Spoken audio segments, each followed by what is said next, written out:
Welcome to the Lost Tracks podcast. I'm Jesse Bass, your host. The Lost Tracks is an archaeological journey through the world of lost and undiscovered music. Today we journey to San Carlos Apache Indian Reservation to reveal the mystery behind an almost forgotten folk gospel masterpiece. Let me introduce you to the music of Morris Belknap.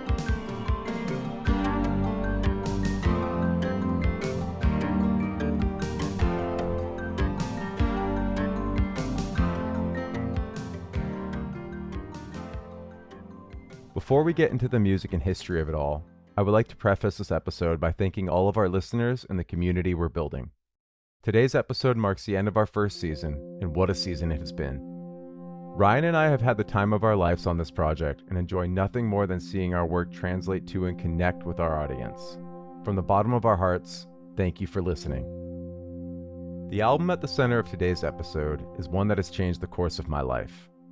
It is the second vinyl release on my label, Skull Valley Records, and a bridge that connected me to so many new friends in the Apache Nation. Of course, I'm talking about Jesus Saves by the incomparable Morris Belknap. Traditionally, Native Americans trace their music back to the origin of man. Songs and entire music repertoires were given to the first people by their creators, meaning music has always played an important part in the history, culture, and faith of Native North American societies. After the English colonization of America, we began to see new musical trends emerge in Native communities that included unique hymns and melodies for use in Christian worship. By the 1960s, Native American popular music hit the scene, and indigenous musicians across the continent started to participate in genres that included rock, folk, jazz, gospel, country, and much more. While the story of Morris Belknap's album Jesus Saves is an intimate account of his own experience, it is also one piece in a much larger story about indigenous musicians across all of North America. But that's a story for a different day. I discovered Morris's record while I was out thrifting as part of my usual rounds. On this day, the planets must have been in alignment because the store had recently received a large donation of records, like 500 plus. I was stunned. This was one of the largest stocks I had seen in any thrift store in a while. I rolled up my sleeves and started digging. And I'm not kidding when I tell you that Morris's album was the very last record in the very last pile on the very bottom. The sleeve was a turquoise blue, and the artwork, two birds circling a rose, looked hand-drawn with ballpoint pen. The name of the album was Jesus Saves. I walked my find to the front of the store, and as I stood in line, I peered down at the record and questioned if I really wanted or needed this strange-looking piece of gospel music. I flipped the record over and went through the credits on the back. That's when I noticed the album was recorded at Soundtech Studios, a local Phoenix, Arizona studio. I chalked it up as a piece of my state's history and committed to buy the album then and there. When I arrived home, I popped it on my deck and let the needle hit the groove. The music left me stunned. I had never heard such brutal honesty from any artist, let alone a gospel singer. Like a phoenix rising, Morris sang of his lowest moments, persistence, and eventual reawakening. I wouldn't consider myself a religious person, but I was moved by his words and story of redemption under a higher power. Let's take a second to listen to Morris himself. This is track 6 off of Jesus Saves. I've tried everything. I've tried everything.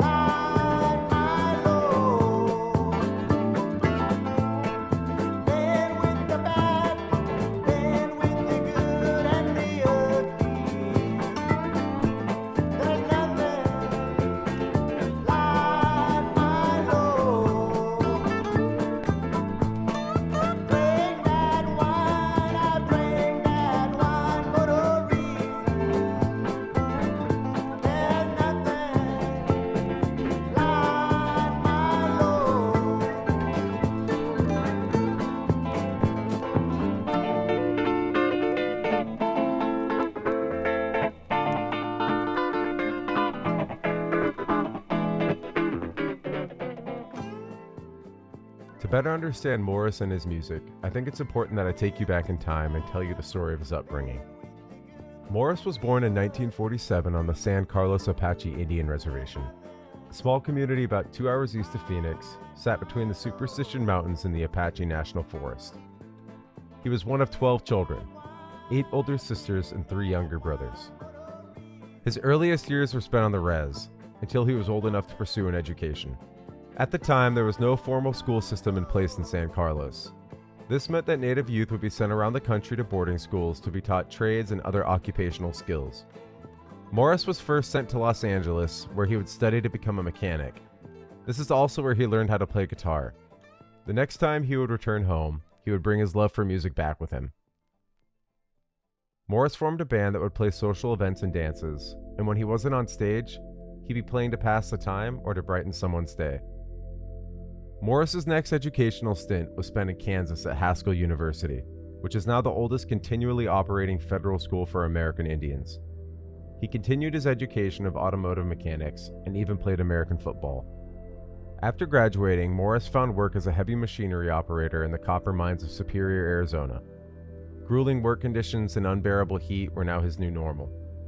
This was also the time of his life when he succumbed fully to addiction. Alcohol was his go-to, but he wasn't a stranger to other substances. Hence the title of the song we just heard, I've Tried Everything. Morris took his work and addiction up and down the California coast as well, finding odd jobs throughout LA and San Francisco. This part of Morris's life wasn't beautiful or ideal, but it's an important part of his story. As someone who has also struggled with addiction, I can testify to the harm and damage caused by drug and alcohol dependency. Carrying yourself out of a situation like this is not an easy task. A lot of folks might never be freed from their addiction. For me, it took becoming a father to put myself in the right direction. For Morris, faith in God set him free. When Ryan and I were deciding on how to tell his story on our show, we wanted to do it with the utmost care. Unfortunately, Morris is not alive today to tell us himself. When I made the decision to pursue this album as a reissue, I spent the next few years connecting and building relationships with his family. In the case of this project, establishing trust was by far the longest part of the process. It was during this period that I met Lorraine McKeever, Morris's wife. It was through her graciousness and cooperation that this reissue was made a reality. The following interview was recorded on the San Carlos Apache Reservation, on the eve of the album's release. My crew and I traveled hours to meet Lorraine at a cafe near her home. We brought with us copies of the record for Lorraine and her family. This was the first time in nearly 40 years that Lorraine had heard or even seen a copy of Jesus Saves. We set up a turntable in the middle of the cafe and played the album for all in attendance. Eyes welling with tears, we bowed our heads and listened, often singing along with the words. This is a moment that I will remember for the rest of my life. When our emotions leveled out, Ryan and I sat with Lorraine to learn more about the man who had just brought us all together. In 1976, 77, somewhere around there. That was the last time I've seen the record. Yeah, it's a long time. All his songs are just from the heart, you know. He sang from his heart, you know. And a lot of them, it just touches a lot of people's heart too, you know. He drew them to the gospel, you know. That was his dream, and he wanted to, you know, spread the gospel songs and the gospel news, you know, and he just loves to play his guitar. I'm really happy today. I don't know what to say, you know, it's just... Morris had a way of connecting with people that was truly intoxicating. He was charismatic and friendly in a way that wasn't verbose or exaggerated. He was really good at just being himself. I think part of what made him so stimulating to be around was his honesty and openness. He was surprisingly transparent about his journey and intentions. There wasn't a whole lot of tiptoeing around conversations with him. We can see this honesty translate into his music as well. He sang what he knew and what he thought would connect him with his audience the most. Almost like he was singing directly to you. This next song is the first track off of Jesus Saves, a raw and honest account of Morris's war against himself and a message of hope for his future. This is Rejected Dust.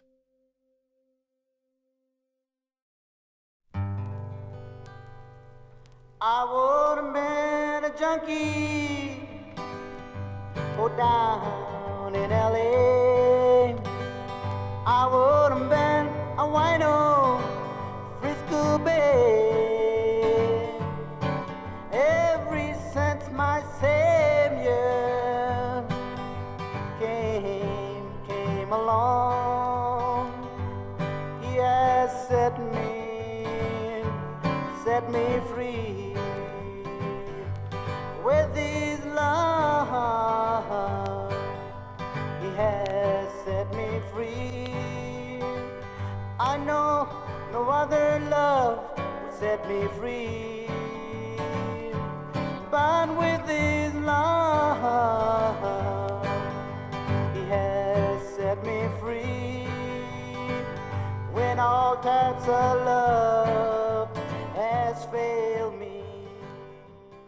This was the first song I heard of Morris's. The lyrics took me completely by surprise and shattered my expectations. I was not expecting to hear the word junkie or wino in a folk gospel album, especially off the first cut. Morris brought himself to the listener's level and sang directly to them. There's a beauty in recovery and a realness in the way Morris decided to share his story. By the time Lorraine had met Morris, he was already on the straight and narrow path. She never knew the version of her husband that existed in his songs. We asked if she had any insight on the moment Morris turned his life over to God, and she provided us with just the kind of story we'd expected to hear. Well, when he was working in the mine, it was on a hot day.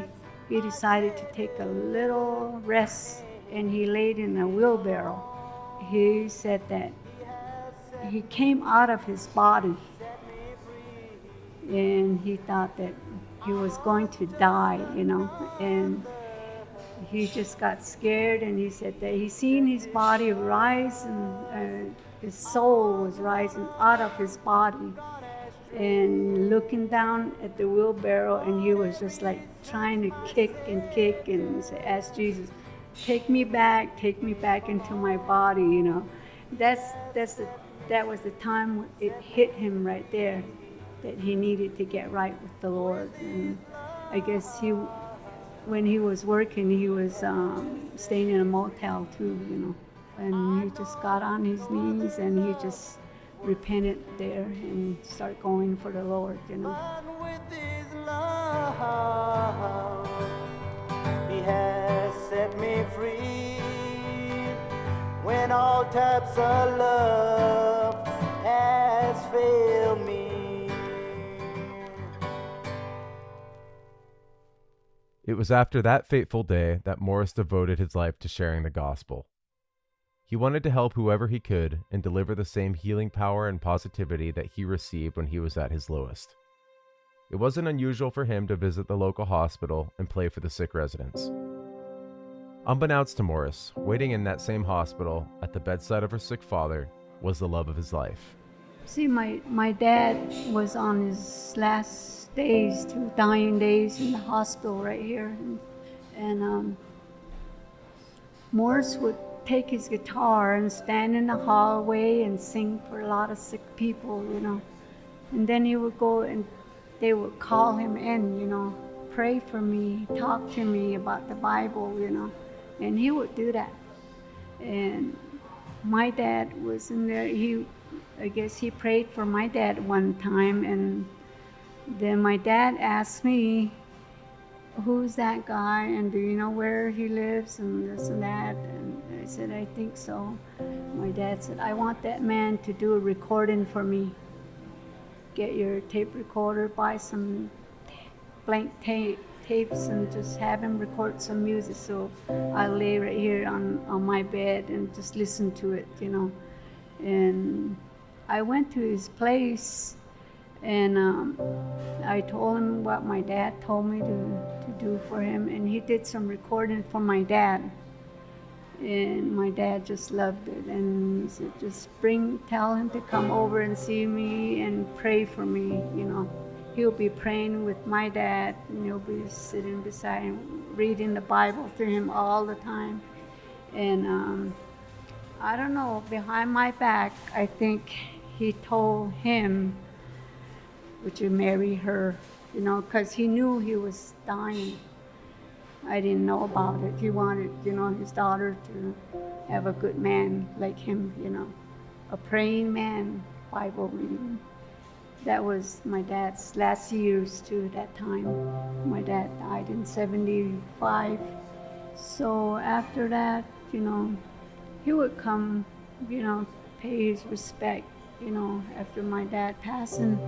He would come to the house, and it was just me and my two younger brothers. They were small too, and my mom, she became a widow, and we didn't have no food, groceries, stuff. My mom didn't have anything, and Morris would help her, buy groceries for us, out of his heart, he would bring groceries for us. So that's how we met, though. Lorraine and Morris were a match made in heaven. Those days in the hospital built the foundation of their relationship and created a bond between the two of them that would never waver. Together they built a family and continued to spread the gospel. Their church was the shade of a small tree at the end of Cutter Road on the outskirts of San Carlos. Morris would play his guitar there and sing his original gospel music in front of his friends and family. Eventually, this gathering would sprout into a full community congregation and form a church that is still standing today.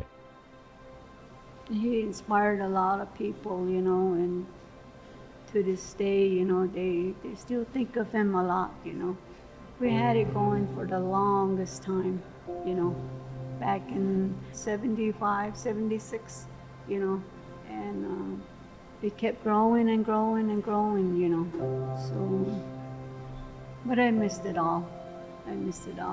Just thinking about good old days, We used to love to bring people to church, in our truck. We used to fill out our back of our truck with people. Hey, you want to go to church? He says, we would just pack it out and drive them to church, And that's how it was, with him. He had a lot of love, a lot of compassion for people, But he would just pray and cry his heart out for souls, And that's how Morris was. Lorraine's eyes lit up as she spoke about the early days of the church. She misses the times when she sang Morris's songs with her community under the hot Arizona sun. The songs off of Jesus Saves are weighted not only by the memory of her late husband, but also the faces and cheerful voices of her congregation. When asked about her favorite song from those days, she gave an obvious answer: On the Dusty Road to San Carlos. 1, 2, 3, 4. Some people like Western music. Some people like soul music. I'm a gospel man. Jesus has found on that dusty road, San Carlos. Some people like classical music. Some people like soul music. I'm a gospel man. Jesus has found on that dusty road, San Carlos. Don't claim to be Elvis, Merle Haggard. Don't claim to be Johnny Cash. Don't claim to be Merle. Since starting the journey of reissuing Jesus Saves, I've been to the reservation a total of 5 times. I can't take the roads in and out of San Carlos without thinking of Morris's travels to and from the reservation. He lived a unique and colorful life that left a trail of positivity in his wake. One of the things I love about this song are the comparisons he draws to himself and other musical acts of his time. Proudly, he distinguishes himself from artists like Elvis, Charlie Pride, Merle Haggard, and Johnny Cash. I didn't know exactly what to make of these lyrics the first time I heard them. However, after conversations with Morris's family, I was able to analyze them through a different lens. American Indian musicians have always been compared directly to non-native musicians. This analysis and criticism comes from both inside and outside of their communities, and it's not uncommon for outsiders to simply group Native music with similar contemporary stylings, ignoring the unique and individual experiences conveyed in Native songwriting. In a few short lines, Morris challenged this critique and declared himself as one of a kind. When researching Jesus Saves, we kept encountering different timelines and accounts of its history. Some believe Jesus Saves to be the first album from San Carlos, while others remember it as the second. The other title in conversation comes from Johnny Curtis, an American Indian music legend. His debut album, Leaving This Reservation, was distributed by the legendary Arizona-based Canyon Records. The oldest copy of Johnny Curtis's music that I've ever come across is from 1978, 2 years after Morris's release date of 1976. There are rumors of a 45 single from Johnny that predate Jesus Saves. However, I can't verify this to be true as it's yet to surface. One facet of the story that has always remained consistent was the mentorship and guidance that Johnny provided to Morris. Which album came first almost seems like an irrelevant detail when you consider the important role they each played in each other's process. It is unknown how many copies were pressed, but I can tell you that it did not exceed 200. With these in his possession, Morris began to spread his message even farther. He and Lorraine started to travel across the country to visit other reservations, and together they delivered every single album free of charge to whoever needed it the most. To Morris, each record was a life saved.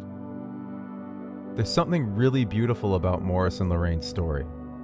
In today's world, creators are driven to go viral or achieve a sustainable level of fame. The advent of social media shifted our focus in a way that we count clicks and views from people we haven't even met. Morris, however, looked into the eyes of everyone he shared his songs with, all for a purpose higher than his own success. In fact, personal gain was completely absent from his motives. Going into this reissue, I wanted to honor Morris in his home of San Carlos as best I could. In the last couple of decades, white record collectors have been purchasing and driving up the price of Native American records just like Morris's. This has effectively commoditized Native culture and removed Indigenous people's access to this part of their history and heritage. With each step of the way, I worked with Lorraine and members of Morris's family to get his story right and make this process equitable for all parties. This has been the most rewarding journey of my professional career to date. Being able to hand-deliver this record back to its rightful home and share it with a larger audience has reshaped the way I view record reissues. On top of that, I couldn't be more proud to announce to our listeners that with this release, Skull Valley Records officially struck a distribution deal with Light in the Attic Records. This is a huge deal for someone like myself. I've been an admirer and fan of Light in the Attics for as long as I've been into vinyl. To be recognized by an organization that has built the business model that I try to follow is beyond reassuring. With this partnership, we hope to see our listener base grow and our work in music preservation expand even further. On our last visit to San Carlos, my team met Morris's nephew Douglas Miles, artist and owner of Apache Skateboards. We listened to the stories he told us about his uncle and how Morris used to ask him to arrive at church before sunrise so that he could light a fire and heat the space. He couldn't hide the admiration he still holds for Morris. Like many in his community, he still looks up to him as a hero. And I think getting to the heart of this story might really be what's at the heart of all American music success stories. If you study the life of Jimi Hendrix or the life of Elvis Presley or the life of Hank Williams Sr., you'll find out they kind of all started like the way Morris did, really. They started out in small communities. They weren't all well known. They were just normal people that had an extraordinary gift, but they had a reason. They had a really amazing, simple reason for wanting to do it, because I think they knew this could help people. I can help people with music. I could heal people with music. That's what they probably kind of knew. And I think Skull Valley telling the story of Morris Belknap gets really to the heart of really all American music. We're going to end the show today with my favorite song off of Jesus Saves. This is the third track on side A, and in my opinion, it perfectly summarizes his intentions with his music. Morris was a selfless man. His biggest goal was helping his American Indian community, both in his home of San Carlos and in reservations across the entire United States and even up to Canada. This song was also the very first upload to my YouTube channel, way before I started my label, and the track that inspired me to launch Skull Valley Records. This one's called My Lost Friends.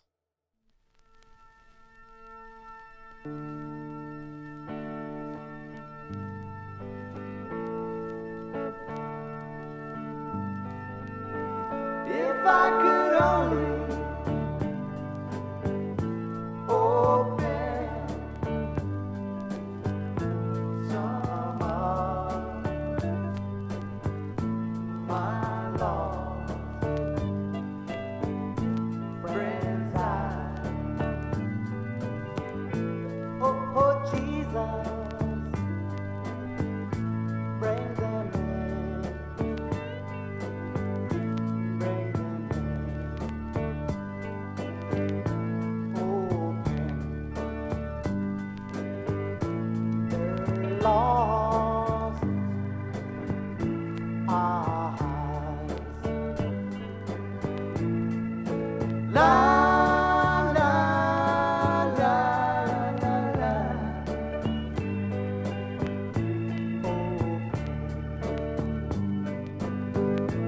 Their eyes.